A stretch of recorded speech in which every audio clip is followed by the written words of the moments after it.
Como mestre nacional de xadrez e apresentador do canal Xadrez Brasil, eu já tentei vários métodos para melhorar o xadrez, mas um dos métodos se destaca, é o aplicativo Xadrez Brasil Pro. Ele tem uma abordagem personalizada, orientada por inteligência artificial, que vai se adaptando ao seu nível e maximizando o seu aprendizado. E com o coach virtual você tem feedback lance a lance, é como se você tivesse ali um mestre do seu lado te orientando o tempo todo. Quer aprimorar o seu xadrez como nunca antes? Vem pro XB Pro.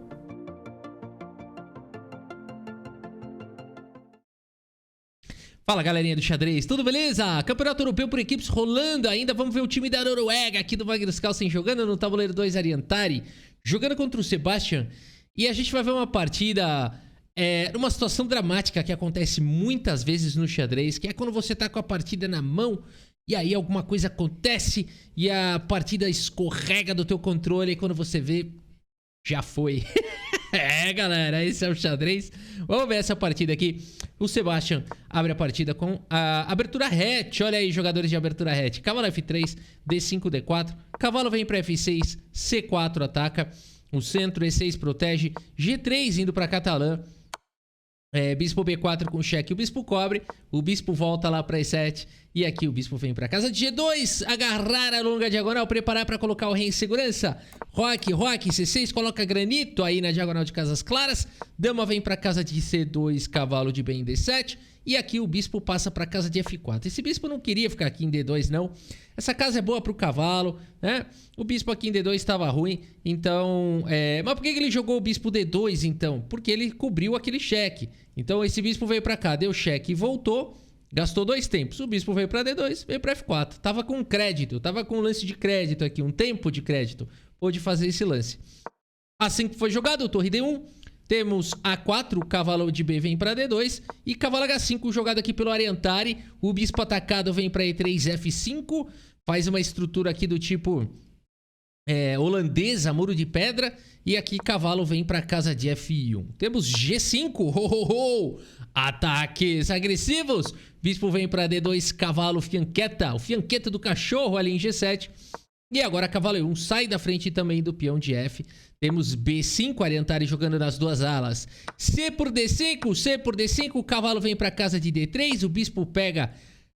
vem para casa de B7, influenciar aqui a casa central. E agora bispo B4 propõe trocas. Trocar esse bispo aí que não estava jogando muito. Bispo toma, cavalo toma. E o cavalo manobra para casa de E8. Em busca provavelmente da casa central. Torre na coluna C. Dama vem para E7. Temos o cavalo em D3. O cavalo vem para D6. E E3 simplesmente... dando mais espaço aqui também para a dama poder jogar. Torre de F em C8, a dama vem para casa de E2, temos dama em E8 e cavalo D2. Meus amigos, a abertura hatch tem essa característica de partidas posicionais, né, de manobras e tudo, mas então a gente olha aqui, tem até uma questão até meio simétrica aqui, né, no tabuleiro, essa estrutura de peões aqui no centro simétrica, aqui 2 contra 2, né, aqui 3 contra 3... A gente vê aqui os bispos de casas claras. Muita simetria rolando. Torre toma, torre em C8. E aqui o cavalo vem para casa de C5. B4 foi jogado pelo Ariantari. Cavalo vem para F3. Temos G4. O cavalo volta para E1. Trocas. Cavalo toma, peão toma. O cavalo atacado vem para casa de F7. E aqui dama D2. O Ariantari começa a ter alguns problemas aí nas casas escuras. Bispo vem para 6. Dama por B4, ganha um peão. Torre B8, a dama vem para C3, protegendo o peão de B2. Temos bispo, vem para casa de C4 e agora cavalo D3, um cavalo bem colocado. Bispo por peão, o Ariantari se preocupa em recuperar material, leva essa pancada que é o dama F6, seguido de cavalo F4, com pressão em E6. Um cavalo vindo para H5, é muito difícil de segurar essa posição. O Ariantari, já está acabando o tempo da Ariantari. Eles estão aqui no lance 35. Precisa chegar no lance 40 para ganhar mais tempo no relógio. E o Ariantari me joga esse lance cavalo D8, protegendo o peão. E aqui, uma ideia espetacular aqui do Sebastian. Ele vai para esse bonito lance E4. Uou, que bacana. Temos F por E4. E aqui, meus amigos, é o seguinte. Muito importante jogar esse lance dama G5 nessa posição. A dama não pode cobrir em G6. Rei H8 aqui tá levando um dama E5, é bastante perigoso. Vamos mostrar essa linha aqui, né? Tá caindo a torre. Não precisa falar muita coisa, né? Dama E5 tá caindo a torre. Então aqui teria que jogar um rei F8 e as brancas teriam a ideia aqui de jogar o lance bispo por E4, né? E ficariam muito bem aqui. Depois de, por exemplo, dama em F7, dama E5 atacando a torre, poderia seguir dessa maneira aqui, ó, só para mostrar por que não toma aqui esse bispo, né? Por conta... Bom, várias maneiras. Torre por C4 já recupera a peça imediatamente, né? Então isso daqui é um forte ataque, Dama G5, mas é importante deslocar primeiro o rei aqui para uma casa escura, para ele ficar, de fato, aqui realmente sujeito aos cheques, né? Teria que vir para F8 e tá sujeito a mais combinações aqui de cheque. O Sebastian tem essa ideia de jogar bispo por E4, só que sem dar o cheque antes. Será que isso faz diferença? Dama F7 foi jogado. Temos agora a possibilidade de dama G5, mas agora a dama já cobre em G7. É bastante diferente. Então já não tem mais a mesma força o ataque. De qualquer maneira, o Sebastian segue atacando. A torre vem para casa de C8. A posição ainda é boa. Talvez aqui manobrar para casa de H5. No entanto, com o tempo caindo, o Sebastian joga esse lance cavalo H5, seguindo a lei de Davi Leandro. Cavalo C6 foi jogado dama atacada. E aqui a única esperança talvez fosse jogar com dama G5. E depois de um rei H8 tem esse tático aqui de torre por C4. Que loucura é essa, Rafa? É porque esse peão toma, está seguido de bispo por cavalo. E se torre toma, teremos aqui sequência de checkmate, né? Que dramático, que dramática essa sequência aqui. Então as brancas têm uma boa posição. Dá para jogar esse dama G5 seguido de torre por C4 com forte ataque. No entanto, meus amigos, assim é o xadrez. Chega um momento, principalmente quando o tempo tá caindo, você precisa fazer o lance 40 e esse agora será o lance 40 e o jogador faz esse lance aqui, ó. Cavalo F6 com cheque. Parece um bom lance? Seria bom se não fosse ruim. Rei F8, dama G5 parece até bom. O problema é que aqui foi jogado rei H8 exclama. Rei H8 exclama, dando a casa de G7 aqui, ainda pode jogar com a dama. Esse cavalo aqui não tem cheque descoberto, ó, o rei tá imune a cheque de cavalo, não tem cheque duplo. E aqui a dama tá atacada. O Sebastian ainda pode tentar jogar com dama G5. Ele volta com o lance dama C3. E aqui fez o lance 41 e o Ariantari defende tudo agora com o lance dama G7. Meus amigos, mantenha o bispo aqui do Sebastian atacado. O Sebastian volta o bispo para C2. De repente ele leva esse C5 e agora o cavalo não tem mais proteção. O Ariantari tem um belo centro clássico com o cavalo chegando também. Seguimos com o cavalo H5 atacando a dama. A dama vem para G5 atacando o cavalo. O cavalo vem para casa de F4 aproveitando a cravada do peão. No entanto, o cavalo D4 foi jogado e agora... Bom, ainda não está ameaçando o cavalo porque o cavalo está atacado. Por isso, nessa posição, o Sebastian fala, passa esse peão para cá. Ariantari faz o melhor lance, dama G7. Esse lance aqui ele descrava o peão. Ameaça tomar o cavalo, protegendo o cavalo. E aqui, então, o Sebastian, já com pouco tempo no relógio, poderia jogar um lance do tipo torre D1. Porque esse peão por cavalo, pelo menos, tem 2 ataques para cima do cavalo. Ele vai para o lance bispo D1, porque ele pensa o seguinte...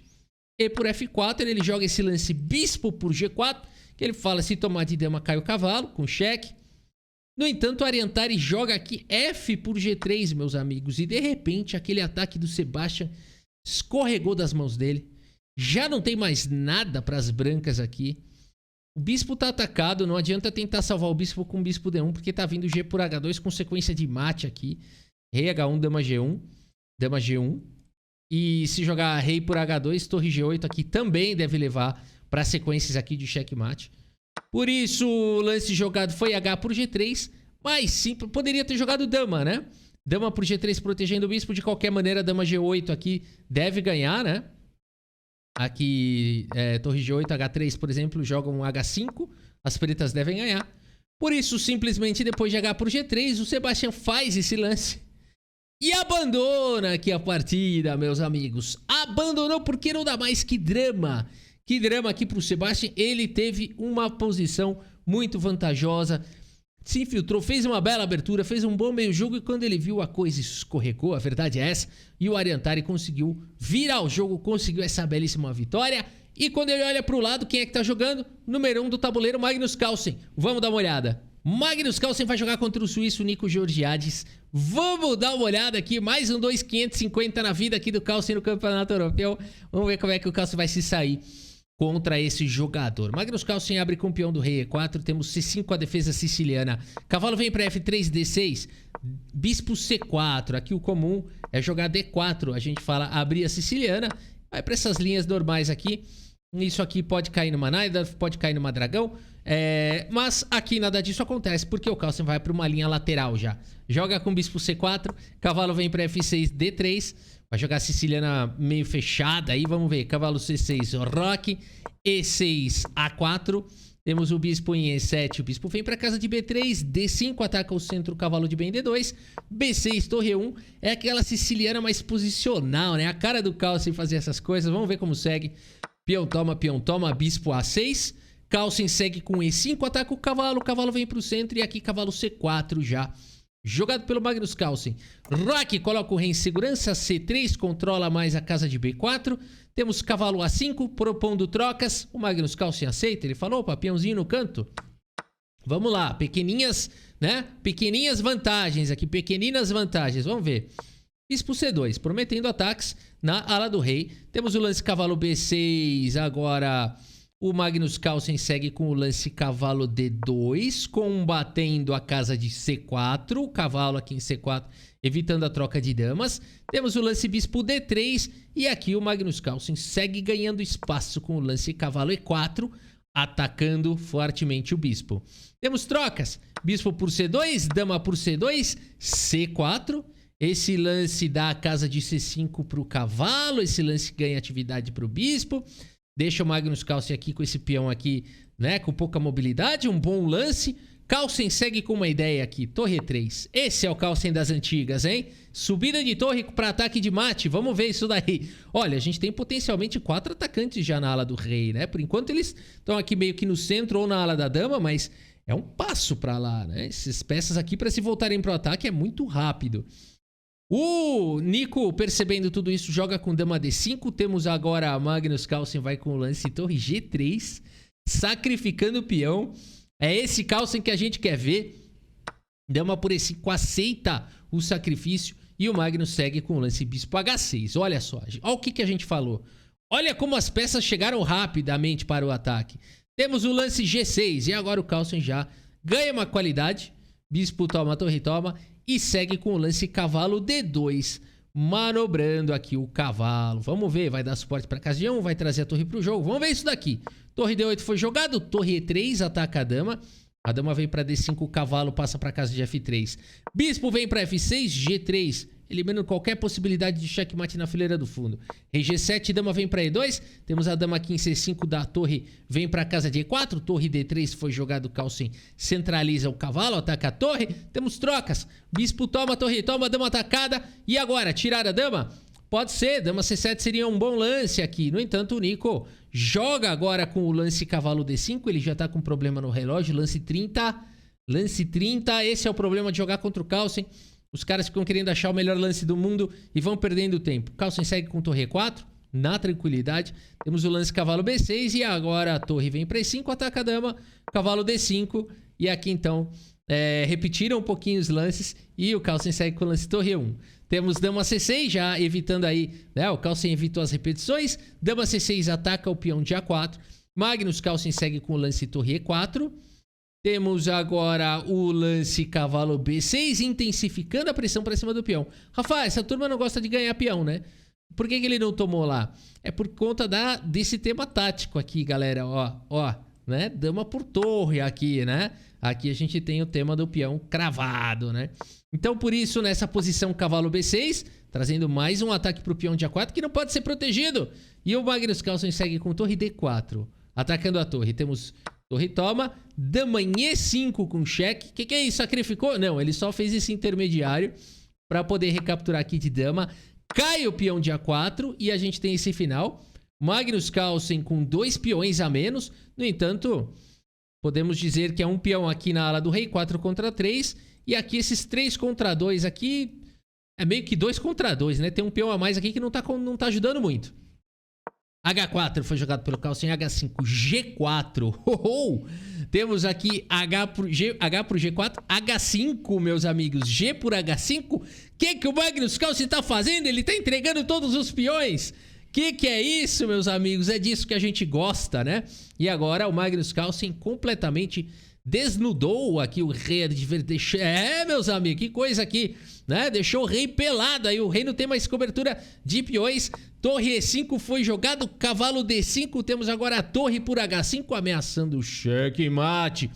Rei F8, o rei sai em disparada. Torre H7. Temos o lance rei E8, dama pro G4. Pouco a pouco o Carlsen vai recuperando esses peões. Temos aqui o lance cavalo F6. Ixi, levou um duplo agora. Calma. Torre H8, cheque. O rei vem para casa de E7. Dama G5, deixa o cavalo cravado, prometendo torre H6. Temos o lance dama D1 com cheque. Rei G2, dama G4, força as trocas. Dama toma, cavalo toma. E a torre vai lá para 8 capturar esses indefesos e frágeis peões. Cavalo vem para E5.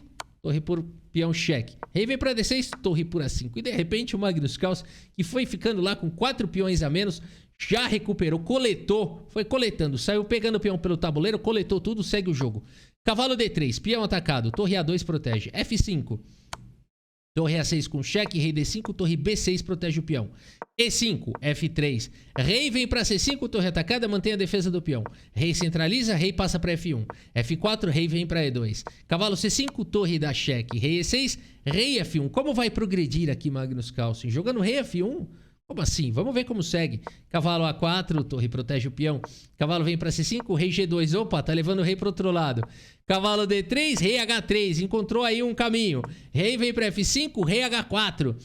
Cavalo vem para E1, ataca o peão. Torre F8 com cheque, joga o rei para G6 e agora rei G4 protegendo. Aqui é good game, né? Muito boa manobra aqui do Carlsen. Eles ainda seguem por alguns lances. Cavalo D3, torre C8 ataca o peão, permitindo. Cavalo por B2, torre C6, joga o rei lá para trás. Passa o rei para casa de F5. Bela manobra aqui do Carlsen, hein? E depois de cavalo D1 e torre C7, jogando ali o rei para nunca mais enxergar nada, né? Aqui então o Nico abandona aqui a partida. Abandonou porque não dá mais, meus amigos. Aqui pode seguir até com o rei E6 aqui, ó, ameaçando o checkmate. Se rei D8 você ganha o cavalo, né, no mínimo. Então aqui se rei F8, você pode jogar torre por C4 defendendo o peão e tá atacando esses dois peões. Não adianta tentar fazer um truquinho desse aqui, ó, para avançar, ó. Vamos fazer esse truquinho aí, ó, né? Aí você toma aqui, ele joga esse F3. Não adianta muito porque você joga E5, F2 e aqui você joga esse cheque e tá parando aqui a promoção e tá avançando com outro peão, né? Não tem jeito aqui não.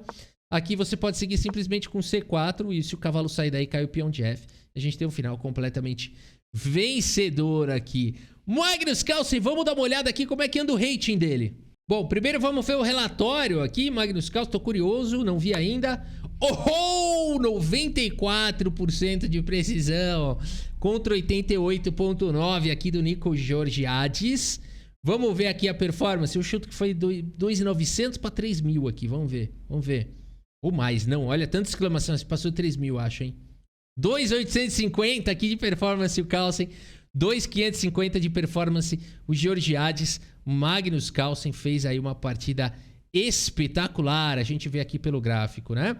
As brancas dominaram aqui. A gente vê acima dessa linha do horizonte aqui, só as brancas realmente dominando a área do gráfico. Agora é o seguinte, vamos ver o rating. Muito bem, eu tô aqui no site 2700chess.com, ratings ao vivo, e a gente tem aqui então Magnus Carlsen com o rating praticamente estabilizado, né? Desde que começou aqui o torneio, o Campeonato Europeu. Vejam, ele começou com uma vitória, teve um empate contra o 2.589, conseguiu mais 2 vitórias, um empate contra o 2.503 e uma vitória contra o 2.550 agora. Agora, Rafa, é o seguinte, tô vendo aí que ele ganhou, né? Somando aqui o quanto que ele ganhou, 6,5 pontos e somando aqui o que ele perdeu, 6,7. Portanto, ele está com uma diferença aí de 0,2. Será que esse é o esperado mesmo para um jogador de 2.830? Pessoal, pela própria forma que o rating, o sistema Elo, pelo qual o sistema, né, é feito, se o jogador ele está com o rating estabilizado, é exatamente o que se espera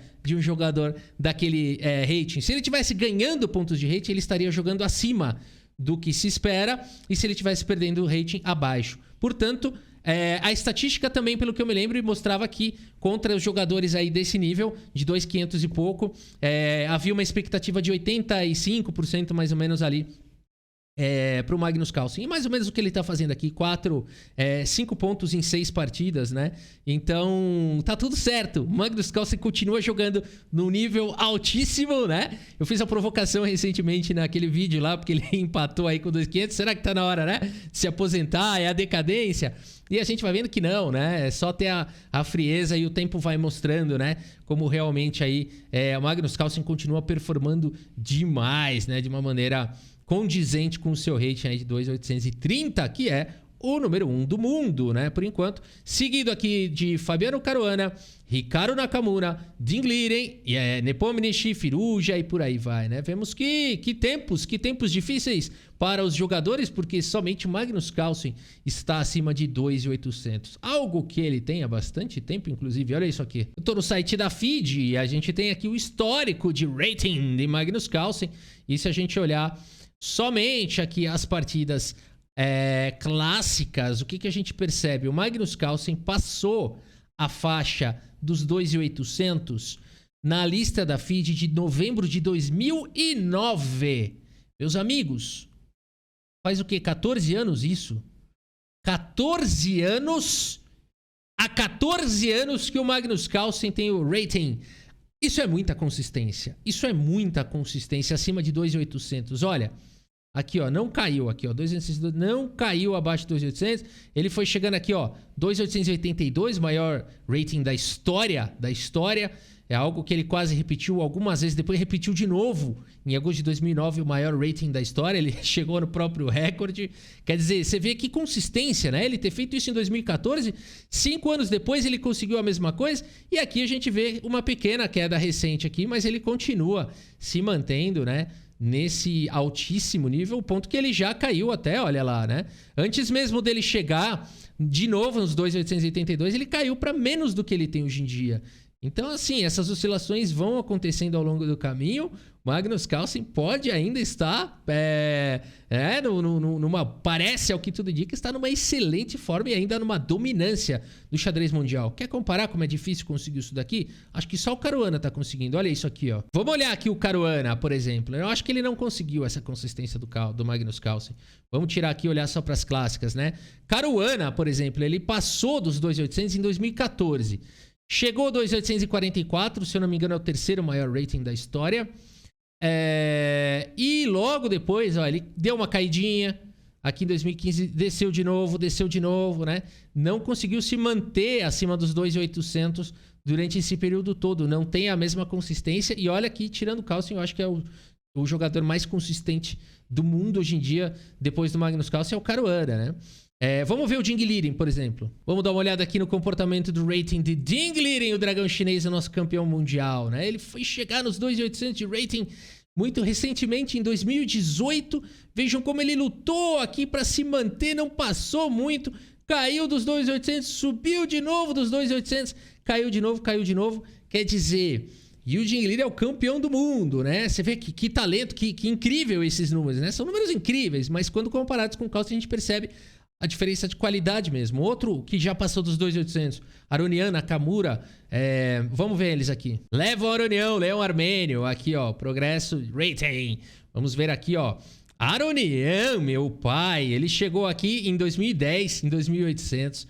Arrebentou para 2.825. Aí teve uma queda aqui, caiu para 2.795. Do nada ele estourou para 2.830. Ele oscila bem, o Leão Armênio, né?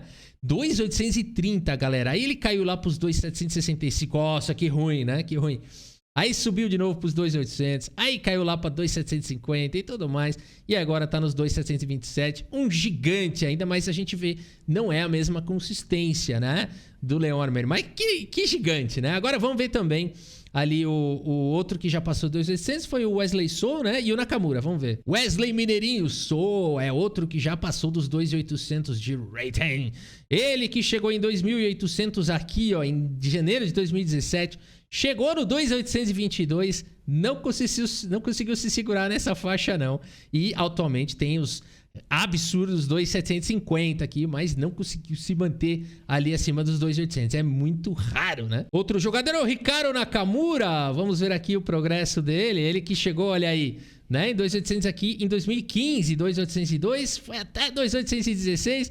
Acho que a turma chega lá igual o Pedro andando sobre as águas, né? O pessoal fala, o que eu tô fazendo? Aí, pum, afunda. Né? Aí cai aqui, ó lá, caiu pros 2.736 e tá numa excelente fase. Tá numa excelente fase, Ricardo Nakamura. Olha, pode ser que ele chegue nesses 2.800 aí em breve, hein, de novo. E tem mais um Firuja, né? A Lireza Firuja chegou recentemente nos 2.800 e tá aí beirando, né? Vamos ver aqui. Foi bem recente isso, né? Ó, ele chegou aqui em 2021, dezembro de 2021, ficou 2022 aí com esse rating. Aí jogou mais um pouquinho, a gente vê que ele oscilou pouco, né? Ele tá estável, esse cara aqui. Ele é perigoso demais o Firuja. E eu acho que ele também, junto com o Nakamura aí, são poderosos. O Nepo já passou de 2.800, vamos ver. Outro jogador extremamente perigoso, vencedor do torneio de candidatos múltiplas vezes, Jan Nepomniachtchi. Se eu não me engano, ele já passou, não, ele quase chegou nos 2.800, ainda não chegou, né? Ficou aqui, nossa, por pouco, aqui triscando os 2.800, outro gigante aí da atualidade. E não podemos deixar de mencionar a Anand, a lenda. Cara, esse cara é a consistência em pessoa. Ele que é de 1969, quantos anos tá o Anand aí? 54 anos, é isso? 54 anos o Anand, cara. Olha isso daqui, 2.748 de rating. Ele é um dos melhores jogadores do mundo, né? Ele é o número 11 do mundo atualmente. Ele que já foi campeão do mundo, Magnus Carlsen se tornou campeão do mundo em cima de Anand, né? Que por sinal, tirou os títulos das mãos de Kramnik, não foi? Então, a gente tem aqui... Só que esse cara, os números dele são tão absurdos, a consistência dele é tão grande, que o gráfico dele parece que não é consistente. Muito pelo contrário. É porque eles dão zoom aqui no gráfico. Porque, ó, o eixo vai 2.750 aqui para 2.820, né? Porque ele só oscila por aí. Ele não oscila muito diferente disso, né? Então, olha só o que a gente tem aqui. Ele que já chegou também aqui em 2011, 2.810, 2.817. Aí fica aqui oscilando perto dos 2.800. Recentemente aí 2.753. Aqui esse ano 2.754.